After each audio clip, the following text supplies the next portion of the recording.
And we are going to welcome to the stage Harold Goldberg, David Cage, Ellen Page, Kadeem Hardison, and Eric Winter.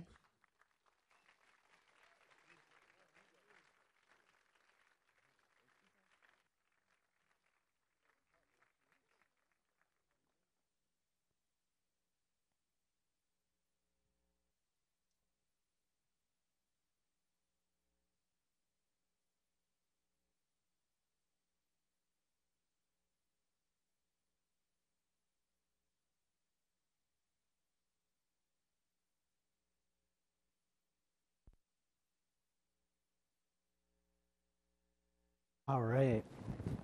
Well, that was pretty awesome. um, I just want to make sure we do all this at the right amount of time. But I'm Harold Goldberg, and man, I can't wait to get this panel party started. It's going to be fun. So I wrote a couple of years ago a narrative history of video games called "All Your Base Are Belong to Us," how 50 years of video games conquered pop culture, and it was a subject of 200 interviews, and I think David is in there as well. And so on the panel, we obviously have some illustrious folks indeed to talk about Beyond Two Souls, and next to me is Ellen Page, who won our hearts as the Take No BS teen in Juno, for which she was nominated for an Academy Award for Best Actress. And we know her from Inception and other fine films, and we'll soon see her with Alexander Skarsgård and Patricia Clarkson in the terrorism drama The East. And then there's David Cage, the story-loving CEO and founder of Quantic Dream. The last game from his studio in Paris was Heavy Rain, dark,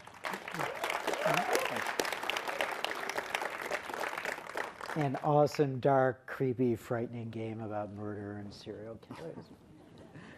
And we first met Kadeem Hardison as Dwayne Wayne in A Different World.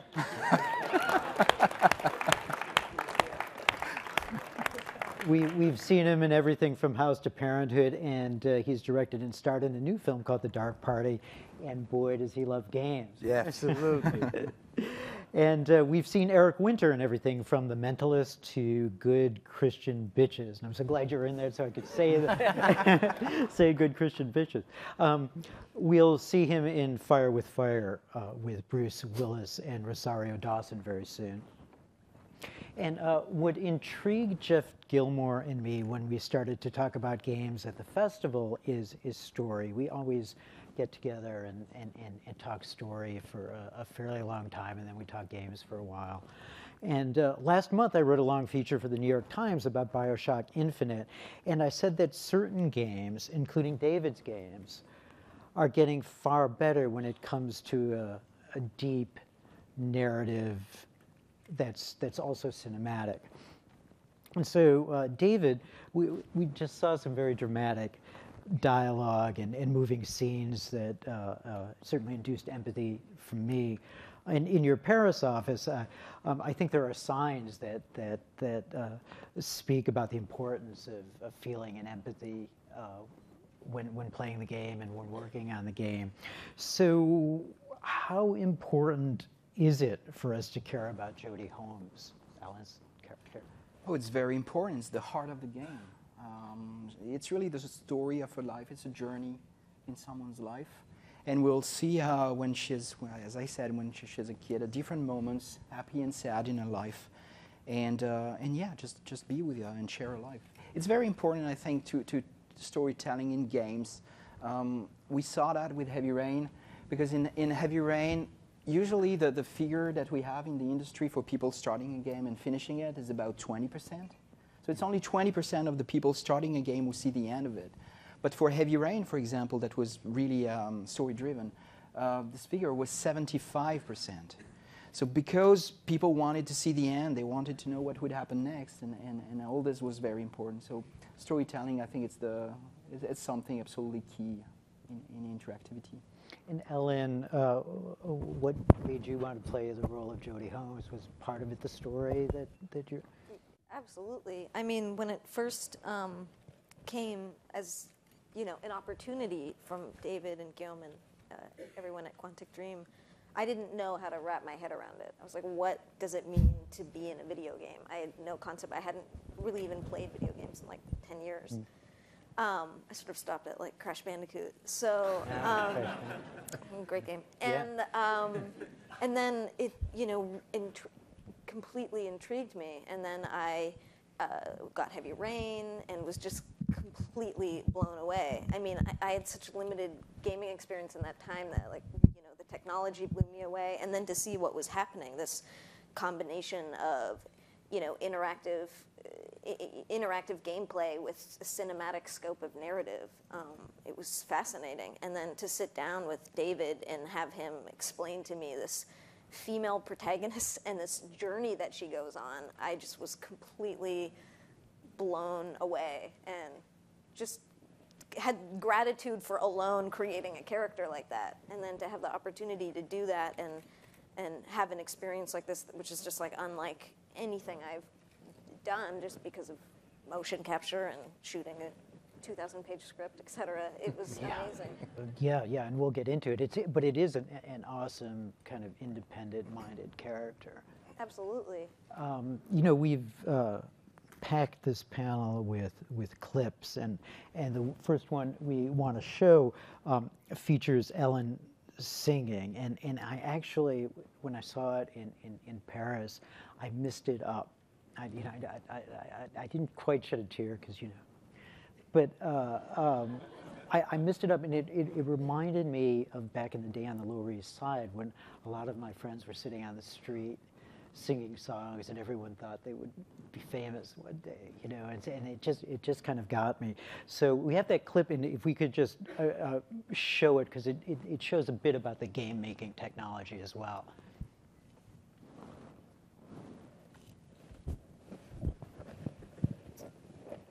Ellen with her guitar.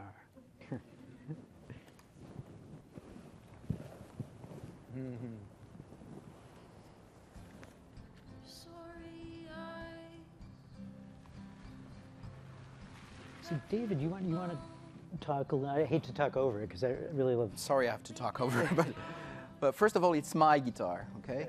Okay. Let's make that clear. I want that guitar. And it's something that was totally incidental, actually, because we were working with Ellen, and I just had my guitar there, and then started singing, and we just asked, hey, wait a minute, I mean, do you think you could do it in motion capture? And Ellen didn't hesitate 1 second. She said, yeah, let's go, let's do it. And it was done pretty much in one take. So that's for the little story. But we see in the background, this is the motion capture set.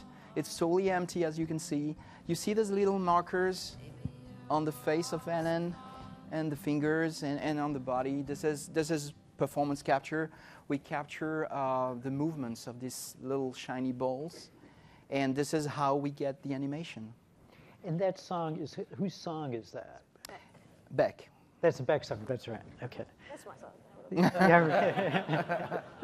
I want to give you credit on it. For all y'all. But it's a touching scene, and you make some very needed money for singing. Can you tell us some more about some of the scenes that you were in that you particularly said, boy, this might be hard to do, or this, I really enjoyed doing this part of it. Without, or can we talk about that without giving anything? Yeah, I won't give anything away. Yeah. Just what was crazy about this?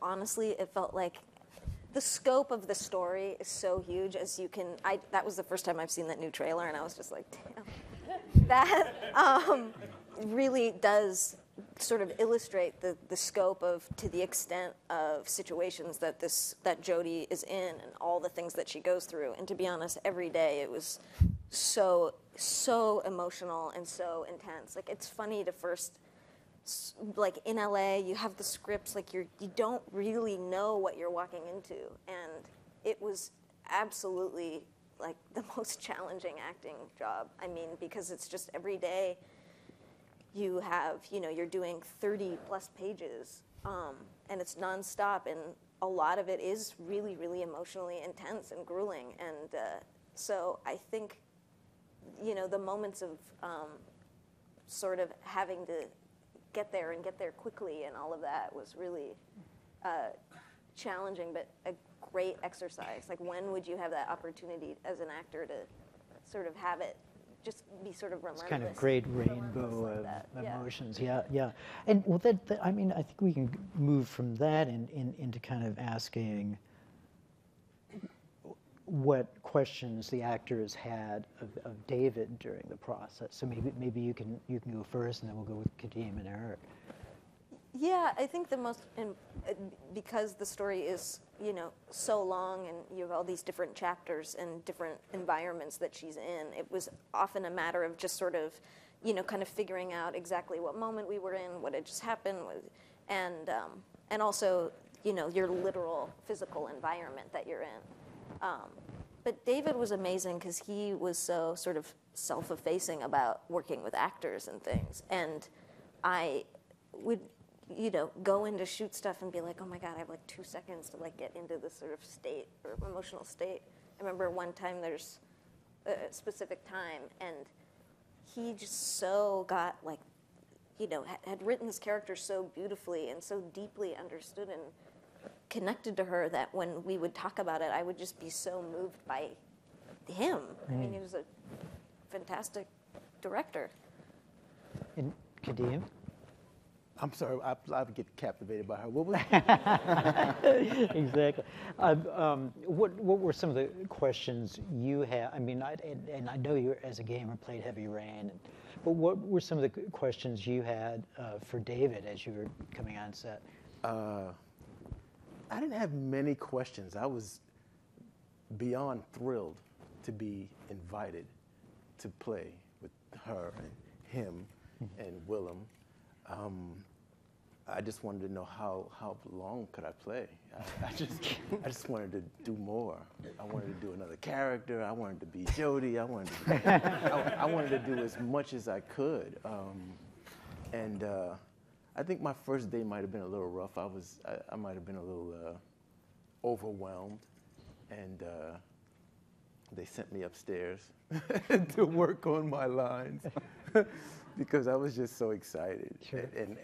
And we'd have to do this thing every morning when we get there to set the cameras and everything. We'd have to stand still, and we'd have to do certain movements. And every morning, without fail, they said, Kadeem, stop smiling. Because I would just be like, this is... But you'd have to have a neutral face, and then you'd have to do certain movements to kind of set the camera so that they would know this is him straight, and then we can put the rest. So my whole thing was just relax. Yeah, yeah. And Eric? When I first got the material, I never even was able to get an entire script because of confidentiality reasons and reading everything. So when David and I sat down and met, a lot of it involved him, because he has it so well in his brain about each character and how deep each character goes, that he was really informative to give us just so much history involving these characters.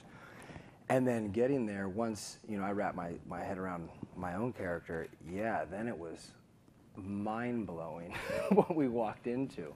This 20 by 20 square, and the props made of cereal boxes and wood, I mean, everything was like a kid It's compact. trying to play. Right? Yeah. Yeah, it takes you back to the purest form of acting. It was really wild.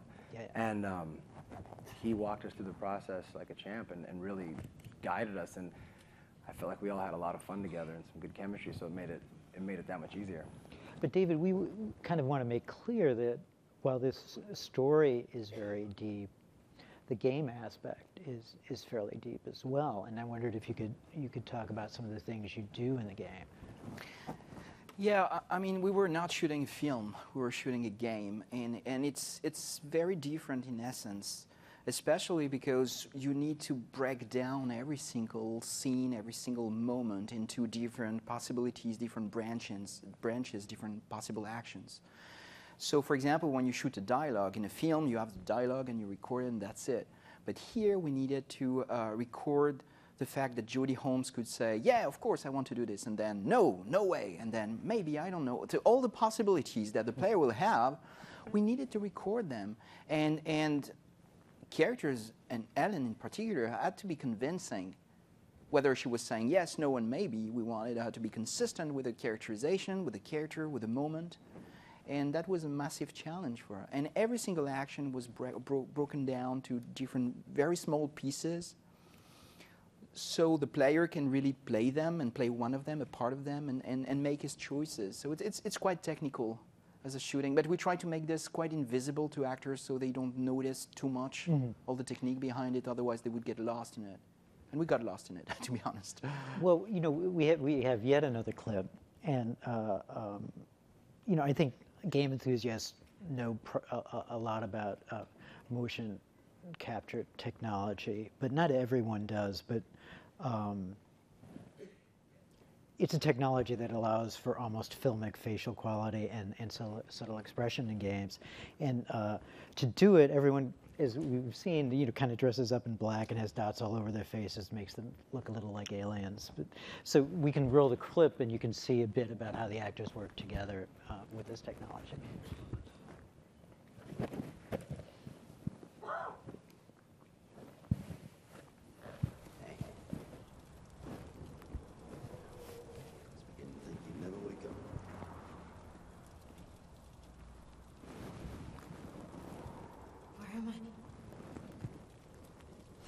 My place, kid. Not very luxurious, but quiet. She's goddamn amazing. Hey, watch your language, Walter. She understands everything you say. She's more than amazing. She's magnificent. Well, I found the bridge about, I don't know, 6 months ago. Bumped into Walter. Jimmy showed up. Susie's been here, what, like 3 weeks? Are you okay? I'm cold. I'm so fucking cold. Drugs. How about you, Jodie? You haven't said much about yourself. How did you end up on the street? Some things that I'm not proud of. Until I realized I was being used. I know that this is gonna sound really strange, but I'm different. So what's cool about that was when you were lying there, there were 3 people around you. It reminded me of like the Wizard of Oz and Dorothy a little bit. But I know Kadeem chimed in on this, but it's got to be weird on a first date to have all those things on your face. And I just wonder if you could talk about that. I mean, obviously you guys are total pros, but was it a weird feeling the first time that happened? Yeah, because, I mean, it's, how many? 90. 90 on the face? 90? Yeah. Wow. And then they have to stick each one into your face, all around. And, you know, we got to love those people. You have to love that. Yeah, right up in your mouth. Yeah. Sticking, making sure each one, and sometimes, you know, want to come off and they got to stop the world, search the floor, Right. get that one and stick it back in place, and we can go on. But Ellen, was it distracting at all the first day or so with that stuff on your face? I mean, at first, yeah, it's because you can't, you can't like physically touch your face, or if something's emotional and you're crying, and then they come on and you have to like sort of break everything up to come and make sure. But other than that, I kind of really got used to it. And when you shoot a movie, you have to do like makeup and hair in the morning. Right. And this was kind of nice because you come in, you put on that thing, you put on your little suit, and you're done. So I definitely, that sort of actually all faded away pretty quickly. But of course, the first day when you've never done motion capture before, it's unusual. Yeah, yeah. Same with you, Eric. Yeah, 100%. And like she said, after a while, the dots start to fade away, and it just becomes part of you. I think wardrobe, or the sense of wardrobe, started to become the most confusing part about it. Like when you put a jacket on, it would just be 2 ropes, and you get caught up in the rope. Yeah. Take the jacket off, and your arms like this, and and that's a heavy ski jacket. And you have to realize that that's what we're working with. So Yeah. you have to believe all those things that you're doing so that it, translates into what you saw. But what was really funny was to see that all actors had pretty much the same reaction. On the first day, they were completely lost because the set is empty and they feel they look silly in this motion capture suit and markers all over the place. And they ask, where is the camera? Well, there is no camera. There are camera 360 degrees around you, so you don't need to look at something in particular. Well, what about the lighting? Well, there's no lighting. And what about the marks on the floor? There's no mark on the floor. So on the first day, they're like, what am I doing here, by the way? Right. And on the second day, they all had the same reaction, is, wait a minute, that means I'm free. I mean, no one is asking me to look in this direction, to be careful about the light, or to do this or to do that. I can just act with other actors and just focus on my script and my role. So they realize how free they are compared to a film sometimes. Yeah. I just need also to explain very quickly where we come from before we reach this moment. The technology of games, what we were used to do in the past was to shoot the voice in a sound booth with facial animation, then go on a motion capture stage, and then record the body animation while we were playing the audio to get body movements on the dialogues. But it was 2 different takes. You had to reimagine the body movements based on the dialogues that you were listening. And of course, the problem of that was that the performance was split in 2. You lost all the body expressions, all the subtleties of all the body language was lost in this process. And this is how we did Heavy Rain. And most of the time, it's 1 actor at a time. So that means that if you have a dialogue between 2 actors, you will shoot one first and then the other one. So they don't look at each other, they don't play together, it's 2 separate takes. Here for Beyond, it was a complete change because first of all, we recorded everything at the same time. Facial animation, body animation, audio, and we had up to 6 or 7 actors on set at the same time. And it allowed to have performances like this with actors really performing together. It's got to be far more freeing to do that. We have one more clip, and it shows Ellen at her most down and out in a very dire situation. And as a gamer, as you play, you're kind of on this roller coaster ride with Jodie Holmes, and it does get very dark. And David Foster Wallace wrote a short story about suicide called Oblivion, and I get some of those same feelings here. So let's watch that clip.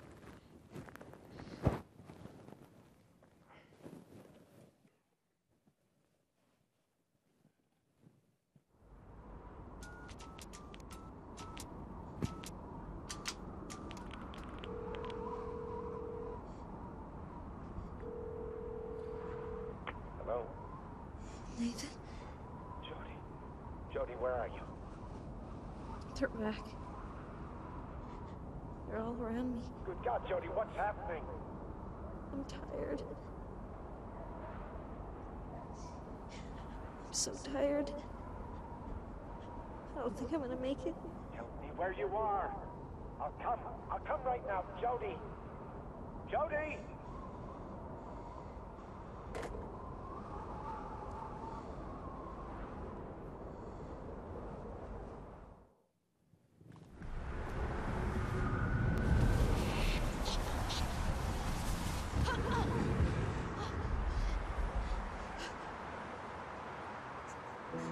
Leave me alone. We've been running for weeks. For what? I have no home, no money, no food. My life is a fucking disaster. I'm tired of running. I gave up. Do you hear me? I give up.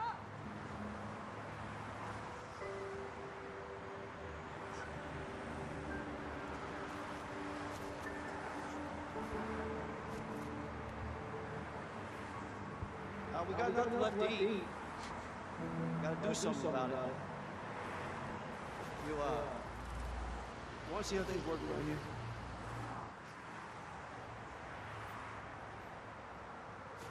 Sure. I mean, I think we could have talked over that, but I really kind of personally wanted to see that again. So, I mean, this is your kind of normal journalist to actor question, but was that a very difficult scene for you? For what we just saw? Oh, to shoot? Yeah. I mean, it's sad. Yeah. Yeah, right. I mean, it's sad to, yeah, I mean, it's amazing how, it's funny even just watching it, or when we watched the trailer, I felt so, because I think, you know, that's, what you've seen is just like such a small part of such an, you know, really extensive, intense journey that this girl goes through. So shooting it was extremely emotional, and I felt really like, you know, it might sound cheesy, but connected to her and the things she was going through, and especially in the moment where she's that desperate, and so. But Yeah. And David, you said you told me that there was a moment during the making of this where you felt like a director for the first time. Can you tell me about that? Yeah, it's a moment where it was the end of a very long day with Ellen, and she had a scene where that was really emotional, and she gave a great performance, but I wanted more, and so I asked the crew to leave the set, and we stayed together and we talked for 20 minutes or 30 minutes together, just sitting on the floor and talking about the character and talking about different things. And at one point, Ellen stood up and she said, "Okay, I'm ready, and let's shoot." And everybody came back and we shot. It was for me, it's one of the best takes of the entire game. And for the first time, I got the feeling that I was useful to do something on set, and that I did my job as a director. But, now working with Ellen has been amazing, and with these chaps. And with them, of course.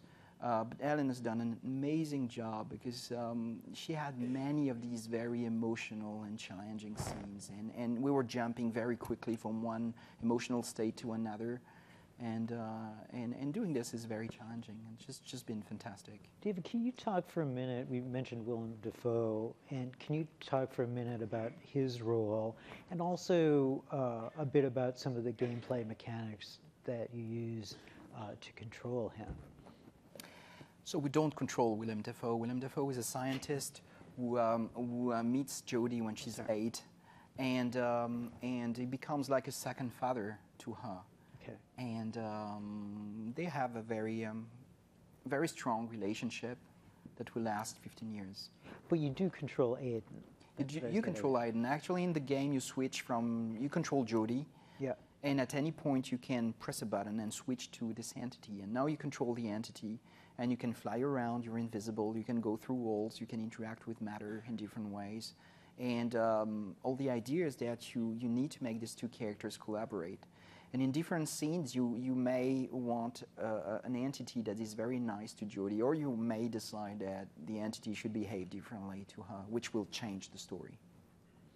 And what did you think about this entity as you were filming? I mean, are you generally a fan of horror stories or not? Or horror? Yeah. Like, I mean, not, sort of. It can't be too scary. Yeah. Because then I will have bad dreams. I'm a bit of a wuss with stuff like that, which is funny because I make movies, and like I could just be like, Ellen, there's a boom over that person's head, right. But I'm not very good at that. Yeah. What did I think of the entity? I mean, that was one of the, it's one of the fascinating, beautiful parts of the story, and obviously I know in greater detail than anyone else can know about the entity, and it's so I'm going to leave it at that. So it's it's hard to talk about because of that. Right. But as an actor, it's interesting because you're communicating with something that there's scenes. It's okay to say there's scenes. So there's scenes where she is having long conversations with this thing that you can't see and you can't hear the responses. So I'm just, talking into thin air and sort of like in this scene you saw where she tries to kill herself and Aiden's preventing it. And so stuff like that was obviously a challenge. You're sort of working with no response, but sometimes having a full-blown conversation.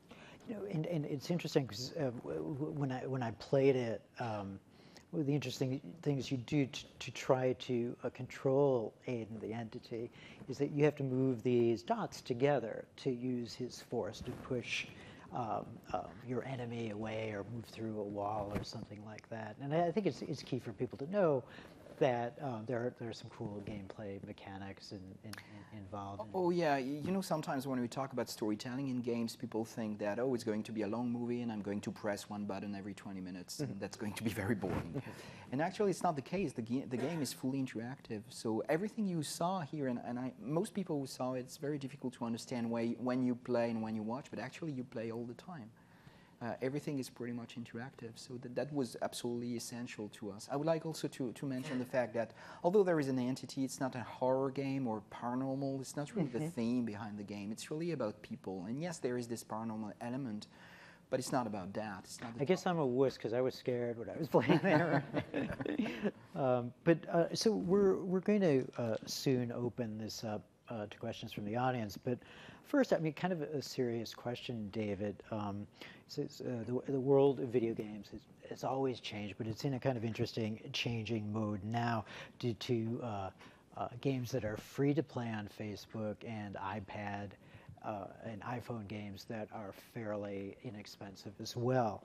And knowing that, can you explain why Beyond Two Souls is worth the price of admission as a console game?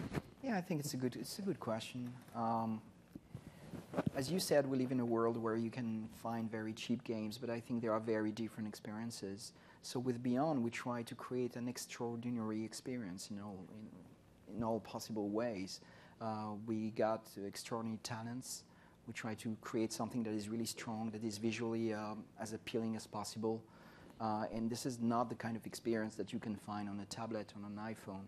So I think the same way television didn't kill theaters, although most television is free, people still go to theaters to watch films because it's a different experience. I think we will still see the two models working together, console games and free or cheaper games.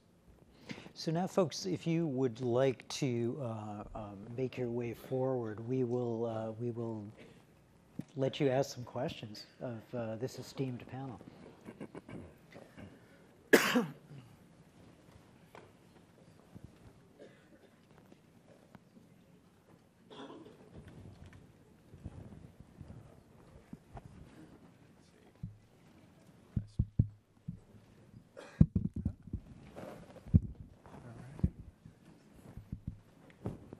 People are lining up en masse. So are the mics on? Should we start on our right here? Give it a shot. Is it on? Hello? It's not on yet. Check. Hello? Hello? Let's try the left. Is Edit? that on? No, here we go. Okay, yeah, okay. My question's for Mr. Cage. I'm a video game and film composer.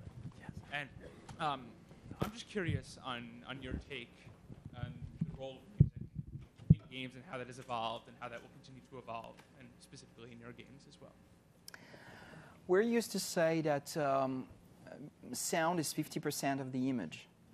I mean, if you have a good sound, it can make an image even more interesting or appealing or just beautiful. So it's something very, very important. We start working very early on. The more it goes, the more we work with film composers. We worked in the past with a composer called Normand Corbel, who was a Canadian composer. He worked on the music of Heavy Rain. He was an amazing composer. Unfortunately, he died a couple of months ago.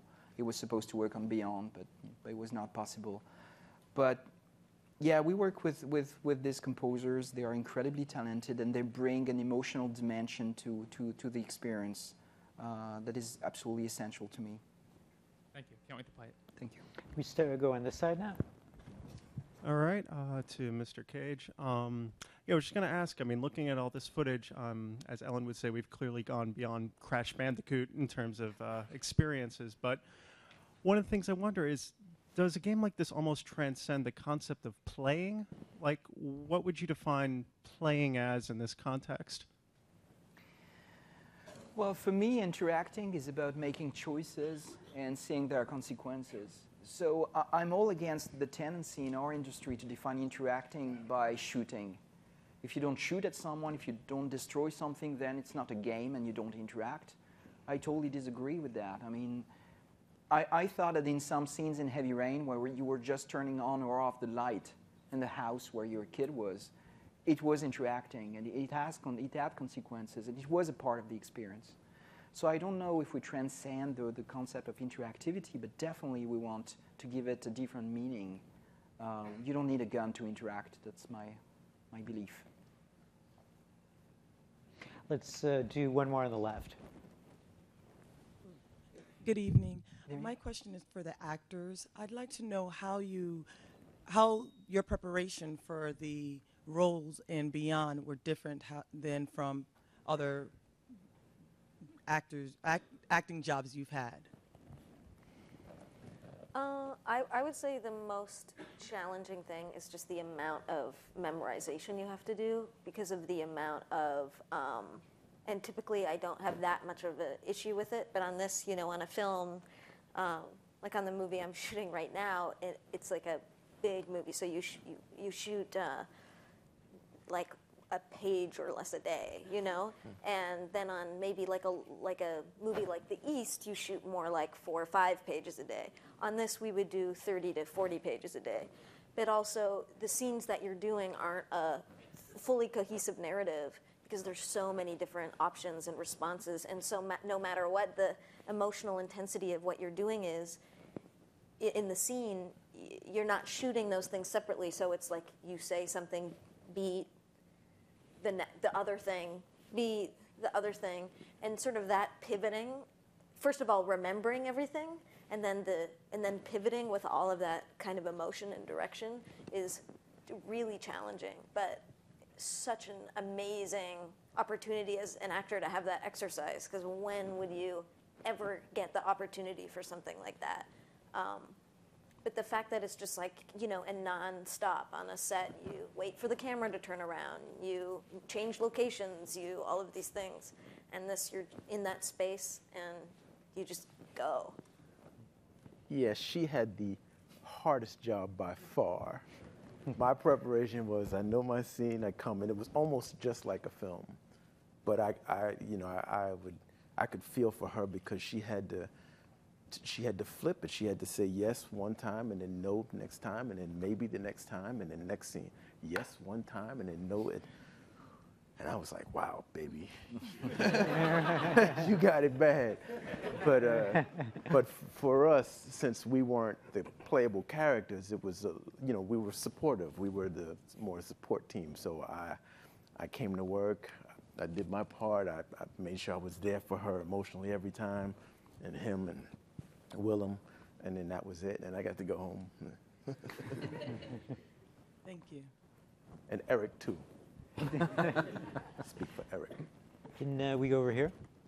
I thought that last clip was great. I thought that was a great scene. My question is just as a storyteller, though, if I remember correctly, in the clip, when we're watching it during the movie, there was an option whether you jumped or not. Is there a concern as a storyteller that you would be missing these like mini climaxes if somebody was a wuss and decided not to jump? Yeah, that's always the difficult decision you have to make as a writer. You write these little moments, you make them interactive, which means that the player can see them or miss them.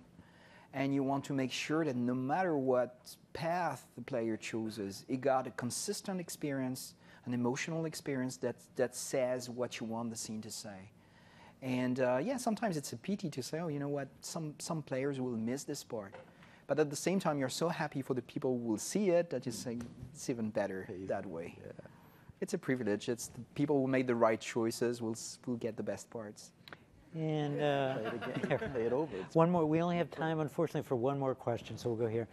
My question is for Ellen. There were two things that struck me about your performance. One was the extreme sort of physical nature of it, the amount of physicality involved, and the other was the little singing portion. My question is, how did you prepare for the physical aspect, and is singing something that you want to do more of in film? That's actually a really, really good question, because one thing that's really important to know is, other than like the acting and like the very performance-based stuff, there are other really incredible people who did so much of the work. So all the fighting and the physical things that didn't involve me, because this is, you know, they shot, how long did you shoot motion capture for? 12 months. Right. So other than like, you know, the acting and that sort of interactive level of it, all the physical stuff was by, you know, incredible stunt people that did amazing, amazing things. Not to say I don't do any of it, but I wish I could do more. That would be really, really fun. I really like that kind of thing, whether it's in a film or whatever. But, and then wait, what was the singing question? No, I'm not, you know, that's about the extent of my guitar skills. I'm really not good at the guitar. And, pardon? I did sing in Juno. It's a 2-chord song. It's pretty easy.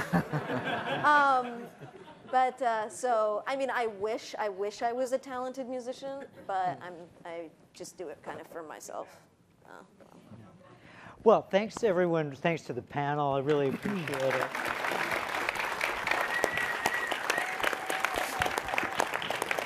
Thanks very much to the audience and everyone who's watched on the internet. And I wish really we had another hour to talk, but we can't.